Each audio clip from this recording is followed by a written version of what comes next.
માર્ચથી 8 મે સુધી વિદ્યાર્થીઓ ગુજરાત વિદ્યાપીઠની વેબસાઇટ પર જઈને ઓનલાઈન એપ્લિકેશન પ્રવેશ માટે કરી શકશે.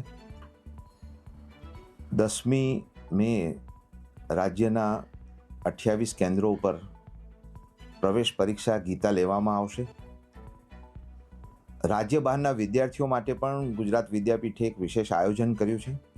5 કે તેથી વધુ વિદ્યાર્થીઓ રાજ્યના હશે તો નજદીકના સ્થળે એમની પરીક્ષા લેવામાં આવશે. કાઉન્સેલિંગની પ્રક્રિયા 12 અને 13 તારીખ દરમિયાન સ્નાતક, અનુસ્નાતક અને અનુસ્નાતક ડિપ્લોમા માટે રાખી છે.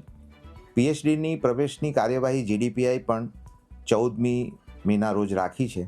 આ તમામ પ્રક્રિયા એ 14 મે દરમિયાન પૂર્ણ થશે અને 1 જુલાઈથી નવા સત્રનો પ્રારંભ થશે.